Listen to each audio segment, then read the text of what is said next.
Bonjour à tous, je fais cette fois-ci une petite vidéo sur le montage dérivateur à l'aide d'un Ali. Donc ici on a un Ali qui est alimenté par une tension VE en régime sinusoïdal, c'est-à-dire qu'on est en régime alternatif dans cette partie, alternatif sinusoïdal. Donc on va pouvoir utiliser le formalisme des complexes et on cherche à calculer le transfert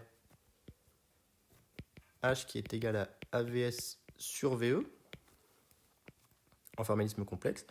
Donc ici on aperçoit qu'on a une rétroaction sur la borne inverseuse.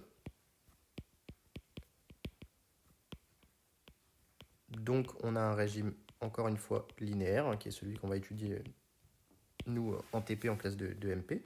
Donc on a que V plus égale V moins, et on voit que la borne plus est reliée à la masse, et V plus égale 0, car relié à la masse, donc V moins est égal à 0, donc ici on a le potentiel V moins, qui est donc égal à 0. Une fois qu'on a ça, on va tout simplement maintenant utiliser le fait, comme d'habitude, que I- est égal à 0, pour écrire la somme des courants avec I1 et I2 qui est égale à 0. Et donc on va utiliser le formalisme complexe. Donc on a VE complexe ici. On rentre dans le condensateur ZC, puis R2. On arrive dans la borne moins de la Li. Ici ça va à la masse. Et là on monte avec une résistance R1 pour ressortir au niveau de la tension de sortie. Et donc on va simplement construire une impédance équivalente ici au niveau de l'ensemble ZC et R2 avec ZEC qui est égal à R2 plus 1 sur J oméga C, puisque les impédances sont en série. Et derrière, j'introduis mes courants I1, I2, avec I1 plus I2 qui vaut 0. On introduit nos tensions, ici V1, U1, pardon.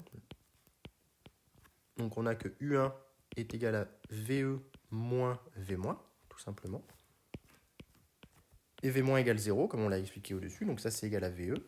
Et par loi d'Ohm, c'est égal à ZEC fois I1. Donc on en déduit que I1 est égal à VE divisé par ZEC, c'est-à-dire VE divisé par R2 plus 1 sur J oméga C. Et de la même manière, on fait ça pour le I2 en convention récepteur, avec U2 qui est égal à VS moins V moins, c'est-à-dire VS. Et ça, c'est égal à R1 I2. Donc on en déduit que I2 est égal à VS sur R1. Tout ça mis ensemble, on se retrouve avec VS sur R1 plus VE divisé par R2 plus 1 sur J oméga C égale 0. Et moi, je cherche H qui est égal à VS sur VE. Eh bien, c'est égal ici à moins R1 divisé par R2 plus 1 sur J oméga C. Je vais essayer de faire apparaître une fonction un petit peu plus classique. Donc, je multiplie par J oméga C. Ça fait J oméga R1C divisé par 1 plus J oméga R2C.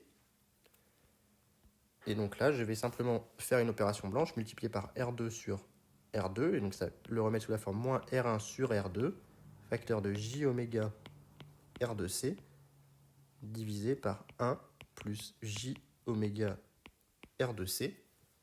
Et là, j'obtiens bien une forme que l'on connaît bien, qui est H égale H0 fois J oméga sur oméga coupure, divisé par 1 plus J oméga sur oméga coupure, avec H0 qui vaut moins R1 sur R2,